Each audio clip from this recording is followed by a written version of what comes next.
Welcome to AP Biology. Today we're talking about microevolution. So when you think micro, think small.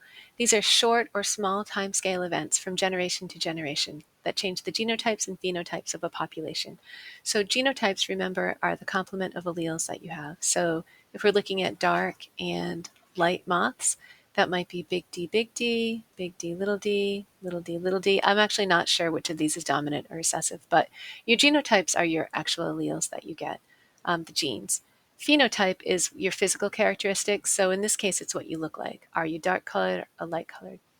And then these changes affect allele frequency. So frequency is how common something is, and your allele is either, in this case, either big D or little d, right? In this case, let's just assume there's only two different alleles. So an allele is a variation of a gene. So microevolution causes allele frequency changes. Maybe you end up with more light-colored moths like you would have up here, or more dark-colored moths like you have down here. So these are changes that don't create huge things, like you don't get a brand new species out of it. We're not looking at a brand new order or something. We're just looking at changes in a trait over a short amount of time, over several generations. There are four things that can affect allele frequencies. Natural selection is the first one, and you already know, probably you already understand that one a little bit, but I'll review that. And then you may not have heard of genetic drift or gene flow, so we'll talk about those. And then finally, the ultimate source of mutation, the ultimate source of new alleles is going to be mutation. So the alleles can certainly get you might get new combinations of them through sexual reproduction, but the ultimate source, where do the alleles come from, the new alleles come from in the first place, that's mutation. So we'll talk about all of these. So any of these things can cause changes to the allele frequency, and that would be um, you can quantify how much the allele frequency has changed with the Hardy-Weinberg equation, which I can link that link to those videos in the description. Okay, so natural selection, we'll talk about those four. So the first one is natural selection. It's the only factor that actually adapts a population to its environment. So for example, you've got these birds that are eating the bugs, and the bugs may become in two different colors, and the birds prefer to eat the green ones for whatever reason. That means the orange ones are more fit, and those are the ones that survive and reproduce. So that's an example of natural selection, and now you have more fit bugs. Maybe they blend in better. So natural selection always favors the good traits for a particular environment. And remember, the good traits for one environment might be the not such good traits for another environment. If the background were green, then maybe the orange ones would be less fit. So the other three things that we talked about, genetic drift and mutation and gene flow, they may make the population more fit, so they might have a positive effect on fitness or a negative effect, or they might not really affect fitness much at all. They might have a neutral effect. Okay, so let's talk about genetic drift. Genetic drift occurs when changes in gene frequencies from one generation to another occur because of chance, kind of by accident. And that occurs when populations are either they start off small or sometimes they become small. So here's a very tiny group of flowers, and let's say these are the only flowers. And so the frequency of the dominant allele is 70% compared to the recessive allele, which is 30%.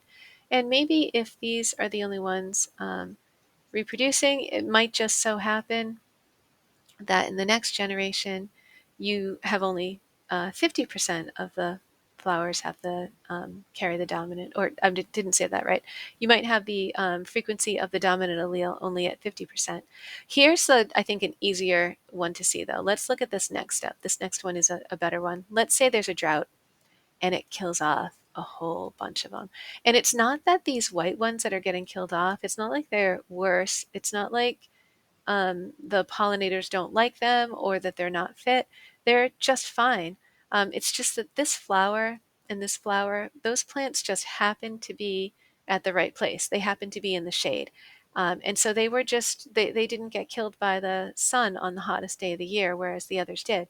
And so they are the only ones to reproduce. And so that means the next year, everybody here is big R, which means the dominant allele has 100% of the plants have that dominant allele and only that dominant allele, and there's 0% of the recessive allele in the population. So that's a pretty extreme example of genetic drift. So the white alleles don't make the flowers less fit. The homozygous red plants just happened to be lucky. They happened to survive the drought because maybe they were growing in the shade, and so they were able to survive and reproduce. So again, you're not more fit here, you're just luckier. Here's another example. Here's a bunch of sheep, and this gray sheep maybe is the only one with the gray alleles, and it just so happens that it gets hit by lightning. It's not like gray sheep are more likely to get hit by lightning. It's just that there's not very many sheep, and that one happened to get hit. And what a bummer. Now there's no more gray sheep on the planet. So sad. Okay, so genetic drift occurs in small populations, and an example of that would be if you flipped a coin 1,000 times, it would be pretty weird to get 700 heads and 300 tails, right? You would not expect that. But if you flipped a coin 10 times and you got 7 heads and 3 tails, well, that's not super unusual. You could definitely see that happening. So that will help you remember, hopefully, that genetic drift occurs in small groups. Here's a group of, I guess, butterflies, and these just happen to die because I don't know why. Maybe they were eaten by a bird, right? Um, Maybe the bird didn't really see them better; it just ate like a few of them, right? And those are the ones that happen to die, or maybe they just got cold from the place that they ended up sitting. And let's say these are the only ones that can reproduce.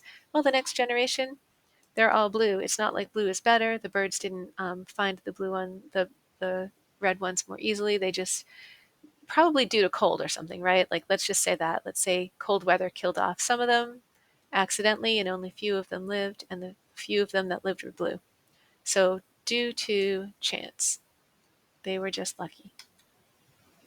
There are two examples of genetic drift that you need to know, and they're both important. So the bottleneck effect is really important for endangered species, so we'll talk about that a little bit. And the founder effect is really important for new populations. And it's important also, I think, when we think about speciation. Okay, so let's take the bottleneck effect first. And it's probably easiest to see in this example, and then I'll give you maybe a more natural example. So here's an actual bottle with beads in them of different colors. And if you turn it up, you can see the neck of the bottle here is smaller. And so if you turn it upside down and shake the bottle, maybe you only get blue and white beads. And so your allele frequency here is very different than it had been here. You lost the yellow alleles, and there's hardly any uh, white surviving beads or whatever they are. So that's the bottleneck effect. It occurs when you have large numbers of individuals in a big population killed off. So large numbers of individuals are drastically reduced. There's some kind of a disaster, and some alleles are eliminated just by accident. So you've got a bunch of animals here, and maybe there's an earthquake, and it opens up and kills off almost all of them, and there's only a few of them that survive. So they're the ones that go on and reproduce, and so now you don't have any more of these darker colored seals, I guess they are. Or it might be that there was a fire nearby and it killed them all except maybe the few of them that happened to be in like a more shallow area where maybe the smoke didn't get, and they are the ones that lived and reproduced. So there has to be some drastic thing that kills off a bunch of them. So bottlenecking is really important for endangered species. So imagine you only have, let's say you only have 40 of some, maybe of cheetahs left in the world or something, right? If they've already gone through a bottlenecking event or a bottleneck event, they have lost a ton of genetic variation, right? And so they're practically all like clones of each other or sisters and brothers of each other, right? There's very, very little genetic variation. And when that happens, if there's a virus that comes along and if it's affecting one of them, it's going to affect all of them. So their susceptibility to diseases is really much, much lower. So let's say you have 40 cheetahs left in the world, and if their genetic diversity is really high, their chances of survival are much better. But if they're all pretty much clones of each other, if they've lost their genetic variation, their chances of surviving are much, much, much lower. And that's true for many endangered species. That's another thing. Aside from small numbers, loss of genetic diversity is just another reason that we worry that they'll go extinct. Here's the founder effect. And when you found something, like let's say you are the founder of a company, you're the one who made it, right? So a founder effect is when you have a brand new population started by just, a few small a small set of the general population. So here's a general population of ladybugs, maybe, and it's nothing. There's nothing wrong with the yellow ones, but it just so happens that none of the yellow ones got blown off to the island. Maybe just this pregnant red one did, and maybe she was pregnant, and the daddy was also red just by chance. And now the population has fewer alleles than the larger population. So the gene pool has been reduced. So an extreme example of the could be a pregnant female, right? Or a single seed, maybe one coconut seed made it to an island. So you would have a tiny fraction of the genetic variation of the whole source population. And this becomes really important in speciation as well. So they're more likely to go extinct because their genetic variation is low, but they're also more likely to become a different species because their allele pool, their gene pool is different already from the beginning. All right. So genetic drift tends to decrease the genetic diversity of the population, meaning, let's say here's the original population, you've got red squares and blue circles. And if only this one and this one make it out to an island, well, that gene pool is very different than the original one. It might be that your gene pool ends up pretty much the same, right? But you might have only red ones that make it out there, not because red is better, not because red is better for this environment. It's just that that's who made it there, right? So genetic drift tends to decrease the genetic diversity of the population, but it also makes speciation more likely because the splinter population is different from the original. So you can imagine that if the selective pressures here on this island are different from the selective pressures on this island, you can imagine these becoming different species from each other and from the original because their variation is already different, right? And then if you have another mutation here that doesn't show up here, you're just more likely to get new species. This one maybe not quite as likely, so you're not going to have reproduction back and forth between these probably, so that would favor speciation. But you do have a pretty similar gene pool, but I think speciation would be a little bit more likely, let's say in this population or this population, because their allele frequency is already different. Next one is gene flow. So gene flow sounds like genetic drift, doesn't it? Which is kind of a bummer because it really is kind of backwards. So gene flow is a genetic exchange due to the migration of fertile individuals or gametes between populations.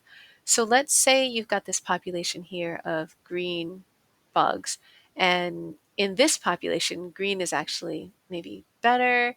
For whatever reason, the birds have eaten the orange ones. Okay, these aren't orange, now they're brown. Anyway, you don't have any brown ones. But then the brown one makes it into this population, and now the gene pool is more diverse. Really good in some ways, right? Because you've got more genetic diversity now, so you're more likely to have more genetic variation, so you're less likely to go extinct. You're also less likely to have this population become a different species from this population, right? So different ways of thinking about it, but increased genetic variation usually makes the population less likely to go extinct.